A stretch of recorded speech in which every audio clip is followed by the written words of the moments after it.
Hello मेरे प्यारे दोस्तों, मैं आज लेके आया हूँ आपके लिए अध्याय 10 प्रकाश परावर्तन तथा अपवर्तन। इनके कुछ महत्वपूर्ण नोट्स जो आपको बता दे रहा हूँ, जो आपके एग्जाम के पॉइंट ऑफ व्यू से बहुत ही ज़्यादा इंपॉर्टेंट है ये चैप्टर, और कंपटीशन में भी यहाँ से बहुत ज़्यादा ही मात्रा में क्वेश्चन पूछे जाते हैं। तो चलिए शुरू करते हैं आज का चैप्टर प्रकाश।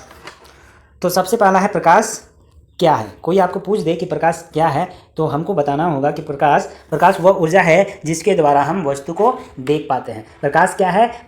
प्रकाश वह ऊर्जा है जिसके द्वारा हम लोग किसी भी वस्तु को हम लोग देख सकते हैं। चलिए, तो प्रकाश के गुण में मेरा क्या क्या आएगा कि प्रकाश के गुण में मेरा क्या आएगा, तो प्रकाश के गुण में आएगा कि प्रकाश जो है क्या, सबसे पहले ये सीधी रेखा में गमन करती है। प्रकाश का प्रथम गुण क्या है कि ये सीधी रेखा में गमन करता है। और दूसरा गुण है कि प्रकाश क्या करता है, ये विद्युत चुंबकीय तरंग है, इसलिए ये संचरण के लिए माध्यम की आवश्यकता नहीं होती है। प्रकाश को माध्यम की आवश्यकता नहीं होती है। ठीक, क्यों? क्योंकि ये विद्युतीय चुंबकीय तरंग के भांति ये काम करता है। चलिए नेक्स्ट में चलते हैं। तो नेक्स्ट व्याख्या कुछ इस प्रकार है कि तो प्रकाश का ये तीसरा गुण में हमको बताया जा रहा है कि प्रकाश अपारदर्शी वस्तुओं को तीक्ष्ण छाया बनता है। मतलब प्रकाश है, प्रकाश के आगे हम लोग अपारदर्शी वस्तु को ले जाएंगे तो वो क्या करेगा, उसका छाया बनाता है। वो क्या कराता है, छाया बनाता है। और चौथा गुण ये है कि प्रकाश की जो चाल है वो निर्वात में सबसे अधिक होती है। प्रकाश में निर्वात की चाल सबसे अधिक होती है। कितना होता है, 3 × 10⁸ मीटर पर सेकंड की स्पीड से वो गमन करता है निर्वात में। ये है प्रकाश का गुण। चलिए समझ में आ गया। प्रकाश का प्रथम गुण सरल रेखा में जाएगा, विद्युत चुंबकीय तरंग के माध्यम है, इसलिए इसको माध्यम की आवश्यकता नहीं होती है, यह अपारदर्शी होती है और तीक्ष्ण छाया बनता है। इसका निर्वात में चाल कितना होता है, 3 × 10⁸ मीटर पर सेकंड होता है। चलिए आगे में जाते हैं। ये मोस्ट इंपॉर्टेंट है। तो क्या है, प्रकाश का अपवर्तन। प्रकाश के अपवर्तन से आप क्या समझते हैं? जब हम लोग उच्च कोटि की पॉलिश की हुआ हम लोग पृष्ठ लेते हैं, जैसे कि हो गया दर्पण। ठीक है, हम क्या लेते हैं, दर्पण लेते हैं, तो वाले अधिकांश प्रकाश को क्या कर देते हैं, परावर्तित कर देते हैं। पॉलिश क्या हुआ, समतल दर्पण पे वो क्या कर जाएगा, प्रकाश परावर्तित कर जाएगा। चलिए, तो प्रकाश के परावर्तन के कुछ नियम हैं, उनको थोड़ा हम लोग पढ़ लेते हैं। तो प्रकाश के परावर्तन के नियम 2 होते हैं। प्रकाश के परावर्तन के नियम क्या होते हैं, 2 होते हैं। हाँ, इसमें इतना बढ़िया से नहीं बताया गया है। यदि आपको कोई पूछ दे प्रकाश के परावर्तन क्या है, तो क्या बताएंगे, जब कोई प्रकाश की किरण किसी समतल सतह से टकराता है और टकराने के बाद वो क्या करता है, उसी माध्यम में लौट जाता है, तो इसको हम लोग प्रकाश का अपवर्तन कहते हैं। समझ में आ गया। जब कोई प्रकाश की किरण किसी समतल सतह से टकराता है और टकराने के बाद फिर वापस उसी माध्यम में लौट जाता है, तो इसको हम लोग प्रकाश का परावर्तन कहते हैं। तो प्रकाश के परावर्तन के कितने नियम? तो प्रकाश के परावर्तन के 2 नियम होते हैं। प्रकाश के परावर्तन के कितने नियम होते हैं, 2 नियम। तो पहला है ये आपतन कोण परावर्तन कोण बराबर होते हैं। पहला नियम क्या है, आपतन कोण परावर्तन कोण बराबर होते हैं। देखिए यहाँ पे ये रहा मेरा आपतन कोण, ये देखो, इसको हम लोग आपतित किरण कहते हैं, और ये मेरा चला गया, ये मेरा परावर्तित किरण है, और ये बीच में जो काल्पनिक रेखा हम लोग खींच देते हैं जिसको हम लोग अभिलंब कहते हैं। ठीक, तो अभिलंब और आपतित किरण के बीच में जो कोण बनता है उसको हम लोग आपतन कोण बोलते हैं, और अभिलंब और परावर्तित किरण के बीच में जो कोण बनता है उसको हम लोग परावर्तन कोण कहते हैं। तो पहला नियम क्या है, आपतन कोण परावर्तन कोण के बराबर होता है। और दूसरा नियम मेरे पास इस प्रकार है। दूसरा नियम है आपतित किरण, दर्पण के आपतन बिंदु, अभिलंब तथा परावर्तन किरण सभी एक ही तल पर होते हैं। ठीक, कैसे याद करेंगे, आपतित किरण, ठीक है, परावर्तित किरण और अभिलंब तीनों क्या करेगा, एक ही बिंदु पर होता है। ये प्रकाश के परावर्तन के नियम है। चलिए समझ में आ गया। हम लोग आगे चलते हैं। तो प्रतिबिंब कहाँ बनता है, इनका कुछ व्याख्या है, इनको पढ़ लेते हैं। तो प्रतिबिंब, ठीक है, प्रतिबिंब वहाँ बनता है जिस बिंदु पर कम से कम परावर्तित किरणें प्रतिच्छेद करती है। कहाँ बनता है, जब कम से कम 2 प्रकाश की किरण एक दूसरे पर क्या करेगा, प्रतिच्छेद करेगा। इस बिंदु पर यहाँ पे क्या बनेगा, यहाँ पे मेरा प्रतिबिंब बनता है। समझ में आ गया बात, वहाँ पे मेरा प्रतिबिंब बनता है। ठीक है, वहाँ प्रकाश की प्रतिबिंब बनता है। चलिए नेक्स्ट में जब आगे चलते हैं हम लोग, तो प्रतिबिंब मेरा 2 प्रकार का होता है। पहला है मेरा वास्तविक प्रतिबिंब, आभासी प्रतिबिंब। प्रतिबिंब कितना प्रकार का, 2 प्रकार का, वास्तविक प्रतिबिंब और आभासी प्रतिबिंब। तो पहला में मेरा वास्तविक प्रतिबिंब बोला जा रहा है, ये तब बनता है जब प्रकाश की किरण वास्तव में प्रतिच्छेद करती है। समझ में आया। यह वास्तविक प्रतिबिंब कब करेगा, जब प्रकाश की किरण रियल में क्या करता है, काटता है, तो उस जगह मेरा वास्तविक प्रतिबिंब बनता है। समझ में आ गया। और आभासी प्रतिबिंब क्या है, आभासी प्रतिबिंब की व्याख्या मेरा कुछ इस प्रकार है कि यह तब बनता है जब प्रकाश की किरणें प्रतिच्छेद होती प्रतीत होती है, मतलब ये वो रियल में नहीं करता, प्रतीत हुआ महसूस होता है। और दूसरा में वास्तविक प्रतिबिंब को हम लोग पर्दा में दिखा सकते हैं, आभासी प्रतिबिंब को हम लोग पर्दा में नहीं दिखा सकते हैं। वास्तविक प्रतिबिंब हमेशा उल्टा बनता है और आभासी प्रतिबिंब सीधा बनता है। याद हो गया, वास्तविक प्रतिबिंब और आभासी प्रतिबिंब में अंतर क्या है? ये कब बनता है? जब प्रकाश की किरण कटेगा, यह प्रतीत होता है। समझ में आ गया? ये डॉट डॉट में क्या करेगा? प्रतीत होगा। समझ में आ गया बात? और इसको हम लोग पर्दा में दिखा सकते हैं वास्तविक को, इसको पर्दा में नहीं दिखा सकते हैं वास्तविक को। और वास्तविक में प्रतिबिंब उल्टा बनता है और आभासी में सीधा बनता है। चलिए, तो यहाँ पे कुछ है, यहाँ पे फिर आगे मेरा कुछ व्याख्या इस प्रकार है कि समतल दर्पण में जो प्रतिबिंब बनता है कैसे बनता है। प्रतिबिंब समझ में आ गया? जहाँ पे प्रतिबिंब काटता है, नहीं, जहाँ प्रकाश की किरण क्या करेगा? एक दूसरे को काटता है, उस जगह पे प्रतिबिंब बनता है। ठीक है, प्रतिबिंब दो प्रकार का बता दिए। तो समतल दर्पण द्वारा प्रतिबिंब कैसा बनता है? ये मेरा समतल दर्पण है, ये जो मेरा दिखाया गया ये मेरा समतल दर्पण है। ठीक, मान के चलो मेरा पे कोई वस्तु यहाँ पे हम इसको रख दिए हैं और यहाँ से क्या हो रहा है? प्रकाश की किरण यहाँ से ऐसे कोई करके आ रहा है और यहाँ से परावर्तन करके चला गया, परावर्तन करके चला गया। ठीक, परावर्तन करके चला गया तो प्रतिबिंब कहाँ बना? ठीक है, तो यहाँ से ये देखिए, यहाँ से मारे थे, ये डॉट डॉट करके गया और यहाँ ये डॉट डॉट करके गया। समझ में आ रहा है? ये प्रकाश की किरण तो इधर लौट करके चला गया। ठीक ना? देखिए, एक बार हम लोग अनंत से प्रकाश को मारे, ठीक, समझिएगा, एक बार हम क्या किया? अनंत से प्रकाश को मारे तो ये इसी में लौट गया। और जब हम लोग यहाँ पे देखिए, यहाँ पे मारते हैं तो ये क्या करेगा? यहाँ से परावर्तित हो जाएगा। ठीक है, तो दो को लाइट को मारे और ये क्या करेगा? ये यहाँ से डॉट डॉट डॉट करके जाएगा और ये यहाँ से ये वाला डॉट डॉट करके जाएगा। तो ये देखो, यहाँ पे क्या कर रहा है? प्रकाश की किरणें कट रहा है, तो यहाँ पे क्या करेगा? प्रतिबिंब बनता है। चलिए, ये तो रियल में नहीं काटा, तो इसलिए यहाँ पे समतल दर्पण में कैसा? आभासी प्रतिबिंब बनता है। समतल दर्पण में आभासी प्रतिबिंब बनता है, आभासी प्रतिबिंब। ठीक है, चलिए, तो यहाँ समतल दर्पण में प्रतिबिंब कैसा बनता है? समतल दर्पण में प्रतिबिंब सबसे पहले आभासी बनता है, दिखाई दिया। हम सीधा बनाए, जैसा कि देखो यहाँ पे ए भी है, यहाँ भी ए भी है, और सीधा है और जितना बड़ा। और दूसरा है कि प्रतिबिंब का आकार वस्तु के आकार के बराबर। देखिए, जितना बड़ा है वो उतने बड़ा ही है। ठीक, समझ में आ गया? और चौथा में हमको समतल दर्पण में प्रतिबिंब कैसा बनता है? चौथा गुण है कि दर्पण के पीछे बनता है और जितनी वस्तु की दर्पण से दूरी पर बनता है, मतलब जितना यहाँ से वस्तु की दूरी और प्रतिबिंब की दूरी समान बनता है, दर्पण के पीछे बनता है। चलिए, चौथा समतल दर्पण का गुण क्या है? कि ये प्रतिबिंब को पार्श्व परिवर्तित बनाता है, मतलब दायां का बायां बनाता है। समझ में आ गया? समझ में आ गया समतल दर्पण में प्रतिबिंब कैसे बनता है? चलिए, हम रिपीट करते हैं। समतल दर्पण कैसे बनता है? ये आभासी सीधा बनता है, वस्तु के आकार, प्रतिबिंब का आकार सेम होता है, दर्पण के पीछे बनता है, जितना दूरी उतना पर बनता है, पार्श्व परिवर्तन बनता है, मतलब दायां का बायां बनता है यहाँ पे।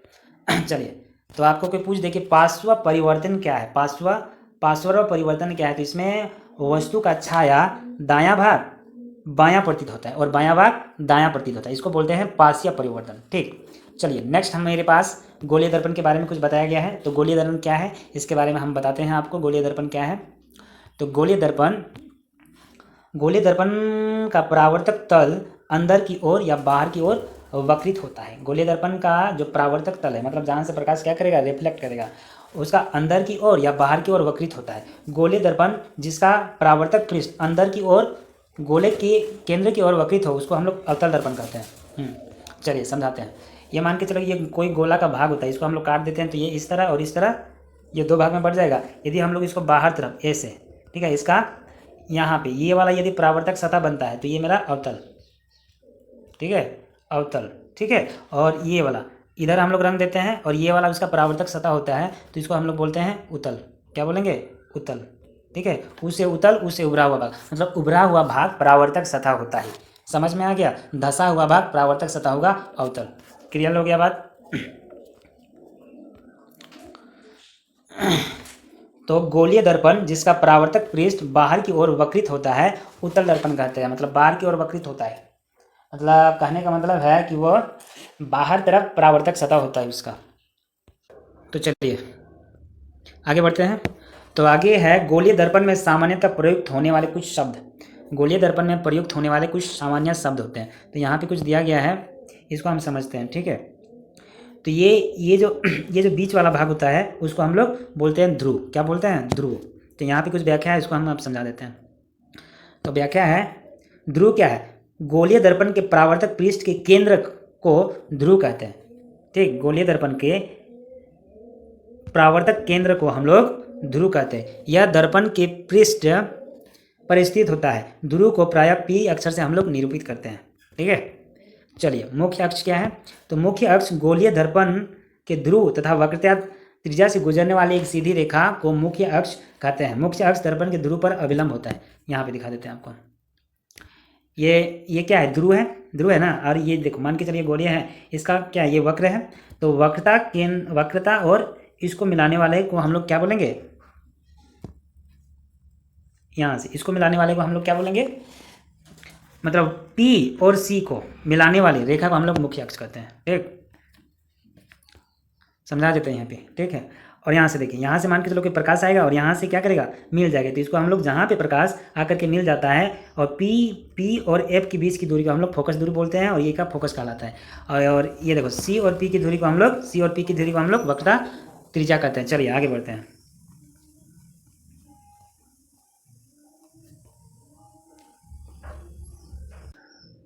अवतल दर्पण के किरण आरेख बनाने के कुछ नियम, मतलब प्रकाश को हम लोग कहाँ कहाँ से गुजार सकते हैं। ठीक है, तो दर्पण के, ये देखिए, मान के चलिए ये मेरा दर्पण है। तो दर्पण को जब हम लोग कहाँ से गुजारते हैं? अनंत से जब हम लोग गुजारते हैं तो ये क्या करेगा? फोकस से होकर के गुजरेगा। पहला नियम ये है। अवतल दर्पण में यदि हम लोग क्या करते हैं? प्रकाश को अनंत से गुजारते हैं तो आकर के फोकस में क्या कर देता है? मिल जाता है। ये पहला नियम।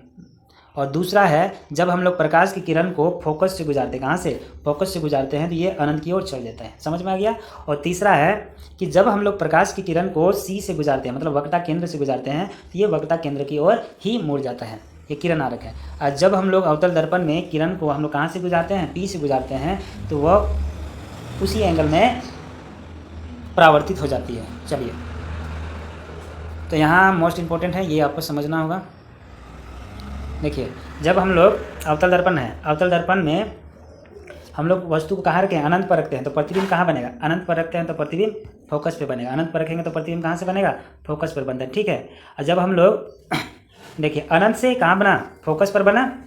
और क्या बना? अत्यधिक छोटा और वास्तविक तथा उल्टा बनता है। वास्तविक तथा उल्टा बनता है। वास्तविक क्यों बनेगा? वास्तविक बनने का रीज़न ये है कि ये प्रकाश, ठीक, और यहाँ से हम लाइट मारे, ये क्या करेगा? यहाँ पे आकर के मिल गया, तो प्रकाश क्या हो गया? रियल काटा, इसलिए इसको वास्तविक और क्या बना? उल्टा बना। याद रखिएगा, जब जब वास्तविक बनेगा उल्टा बनता है, वास्तविक बनेगा तो उल्टा बनेगा। फिर देखिए, जब हम लोग वस्तु को C के परे, मतलब C के पीछे रखते हैं, तो ये कहाँ बनेगा? ये कहाँ बनेगा? चलिए आप लोगों को बताते हैं। ये देखें, ये ध्यान देना है। ये मेरा P है, ये मान के चलो यहाँ मेरा पे F है, और यहाँ पे C है, यहाँ पे मेरा अनंत है। ठीक है, अनंत पे रखें तो यहाँ पे बना। अब हम लोग वस्तु को कहाँ रखें? यहाँ पे रखें। कहाँ पे रखें? यहाँ पे रखें। जब वस्तु को यहाँ पे रखे गए हैं तो ये यहाँ पे मेरा प्रतिबिंब बना था, तो ये प्रतिबिंब क्या थोड़ा सा आगे हो जाएगा। कहाँ? थोड़ा सा आगे। तो कहाँ बनेगा? F तथा C के बीच। मतलब प्रतिबिंब को जैसे जैसे आगे बढ़ाते जाएंगे वस्तु वैसे वैसे मेरा पीछे आते जाएगा, तो ये क्या बनेगा? थोड़ा छोटा बनता है, वास्तविक और उल्टा ही बनता है। ठीक, जब हम लोग वस्तु को यहाँ C पर रखते हैं, कहाँ रखते हैं? C पर रखते हैं। C पर रखेंगे तो ये वहीं पे बन जाता है। C पर, यहाँ था नहीं, यहाँ C पर रखते हैं तो प्रतिबिंब यहीं C पर ही बनता है। समान साइज का बनता है, वास्तविक तथा उल्टा बनता है। समझ में आ गया?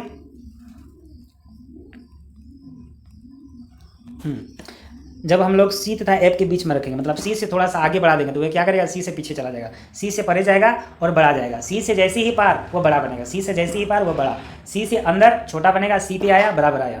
ठीक, वास्तविक और उल्टा बनता है। F पर रखेंगे तो ये कहाँ चला जाएगा? अनंत पर जाएगा। अनंत पर उल्टा हो जा रहा है, उल्टा पीछे पीछे बढ़ते जा रहा है, उल्टा, तो ये अत्यधिक बड़ा बनेगा और वास्तविक तथा उल्टा बनेगा। अब देखो, हम लोग कहाँ रख देंगे? F से भी पार कर दिए। किसको? हम लोग वस्तु को अब कहाँ रखें?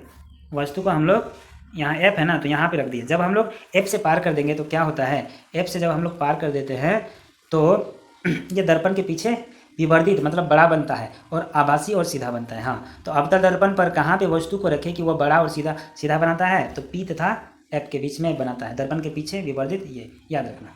समझ में आएगा? दोबारा सुन लीजिए, समझ में आ जाएगा। यहाँ पे स्थिति है, बताया गया है। देखिए, यहाँ पे स्थिति है, पेशेंस रखिए। अनंत पर जब हम लोग रखते हैं तो कहाँ बना? यहाँ पे बना। अनंत पर रखे तो कहाँ बना? यहाँ पे बना। फिर जब हम लोग C के परे लिए, क्या किए हैं? C के परे, ये रहा, ये मेरा C है, यहाँ पे हम लोग परे रखे हैं, तो ये क्या हो जाता है? C तथा F के बीच में, यहाँ से प्रकाश गया, ठीक है, और यहाँ से प्रकाश आया, और ये देखिए यहाँ पे एक दूसरे को कट गया ना, तो यहाँ देखिए इस जगह बनता है, C के परे बना। अब जैसे जैसे हम लोग यहाँ आगे बढ़ाते जाएंगे, किसको?